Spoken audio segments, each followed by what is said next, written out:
I'm Robert Storms, and welcome to another episode of Comic Corner. I had a few requests to review Marvel's Civil War lineup. It was a 7-part storyline that expanded between every part of the Marvel Universe in 2006 and 2007. Civil War was written by Mark Millar, and if you think that name sounds familiar, it's probably because if you're a fan of Kick-Ass, he wrote Kick-Ass. So, yeah, same guy wrote it. Now, Civil War. What was the overall purpose, the point of Civil War? Basically, it was a story to shake everything up, to make everything different, to get people to buy the books. And it worked very well.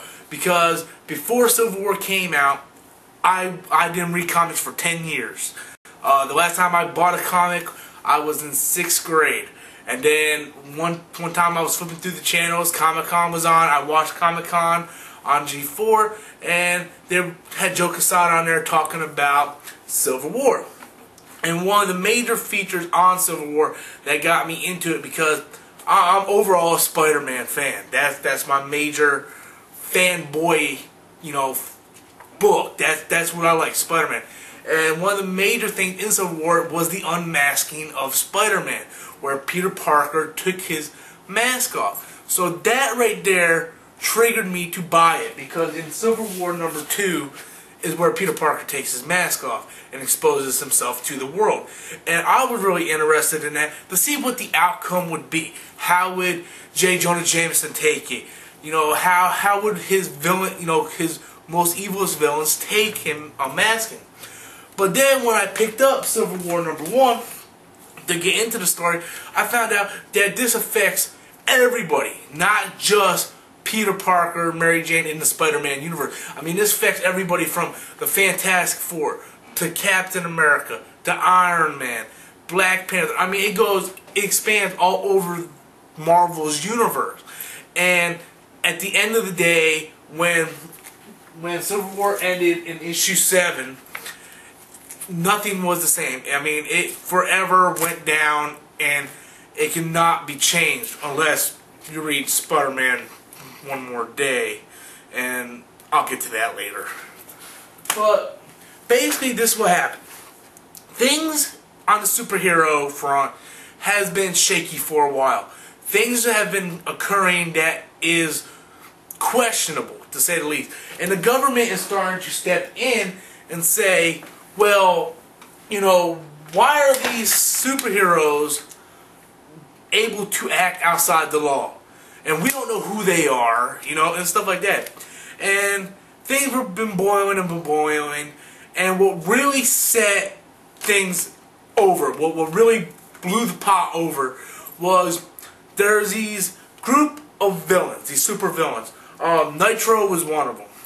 And what happened was there are these heroes called the New Warriors. And these villains have been in this little house, concealing themselves. So the New Warriors decided that, hey, I'm going to invade this house. Okay? And upon invading this house, they're doing this on live TV in a place called Stanford. Okay? And this is right next to a school. And on invading the house, the New Warriors invade the house. Nitro self-destructs. He blows everything the fuck up. Okay, I mean, he killed everybody in the school and destroyed everything in Stanford. Okay, and that was the last straw. That was the last. And, nothing can be right after this. Captain America, Iron Man, all the heroes are cleaning up, and Tony Stark said, this could be it. This could be it. And sure enough, Tony Stark goes in front of the government. The government says, we want to start a registration act. We want to know who the real identities of every superhero is. If they do not comply with the law, they will be arrested and arrested to the government. If they give their identities, they're going to work for a branch of the government. So basically, Tony Stark said, okay, they already know Tony Stark was Iron Man. Tony Stark said, okay, I'll comply. Tony Stark will lead the government, and then they asked Captain America to side with him, and Steve Rogers said, no, I'm not going to ask my friends to unmask and put their friends and family in danger. Okay? So Captain America leaves. Then right away, SHIELD and Tony Stark, everybody, their main priority is to stop Captain America. Captain America assembles a team underground and battles against the Registration Act, because Captain America feels it's unmoral to have to unmask your identity after you saved the country, saved the world so many times. And in this process, many things change for many people. At the point in Amazing Spider-Man, Peter was working very closely with Tony Stark. Tony Stark created him a new costume, and Peter, after Tony Stark, talked him in the head, Peter felt it was the right thing to do to, unmask. But then, sure enough, shit starts happening, and Peter regrets it. So Peter ends up going with Captain America. Over the next 7 issues, there were many battles. Some won by Captain America, some won by Iron Man, and it was a great set of battles. In the end, Captain America was going to win. He refused to hurt Tony Stark. He didn't want to kill nobody. He didn't want to hurt nobody. Steve Rogers just felt that it was it was wrong of the government, who they saved many times, to ask them to identify themselves. They felt it was wrong. So in the end, Steve Rogers had the chance to kill Iron Man and have his team win, but then he surrenders. And although it isn't in the final Civil War issue, in the just like many people might remember Secret Wars, basically Civil War is a 7-issue story arc, but expands in the other Marvel Universe's issues. So Civil War is going on in Amazing Spider-Man, Captain America, Iron Man, X-Men, Wolverine, Black Panther, She-Hulk, everything. Okay, so after this ends, the pickup story where Steve Rogers, Captain America, is going to jail, going to prison for turning himself in. In that issue, Captain America, I believe 25, Captain America gets shot and is killed. So by doing this, by turning himself in, left him vulnerable, and he gets shot on the way to prison. And he is killed, and Captain America is killed. And that was one of the major storylines that ended the Civil War. Didn't really end it. I mean, Civil War ended at 7, where Captain America surrendered. But to finish it off with Captain America dying for what he believed in, I mean, I'm gonna tell you the truth. After he died, I picked up the few issues after that, and I never kept reading to see who they found actually shot Captain America. So if anybody knows who really shot Cap, who killed Cap, go ahead and put it in the comment box. I would like to know your opinion. But he does indeed die, and many people are like, so is that why you don't like Iron Man? I don't like Iron Man. I don't like Iron Man because Civil War. I think Iron Man's a douchebag, but I never liked Iron Man. I thought Iron Man was a big fucking douche, alcoholic son of a bitch. I don't like him. Now, Civil War was really good. Civil War is what got me back into comics.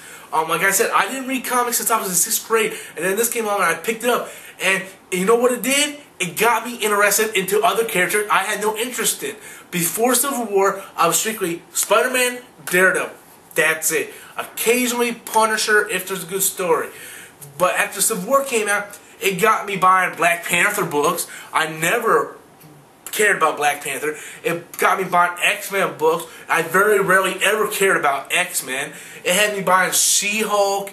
It had me buying New Avengers, because I wanted to read all these stories from all these people that took place in the Civil War universe. I wanted to see their side of things. And if you picked up all those other books, then you really got a big, vast variety of what happens and what side you should choose. I thought Civil War was really well written, really well drawn. I love the art in Civil War. And I think if you haven't read it, you need to pick it up. And matter of fact, you don't have to buy the 7 issues that I have. Yes, me personally, I like to have the actual issues, but you can now get Civil War in trade paperback, which is easier to read. It's just a little graphic novel you can read, and it'll probably be real cheap. It's like $15, maybe $20, depending on where you go. And the other thing I liked about Civil War was they had a series that went along with it called Frontline, which tells you behind the scenes things.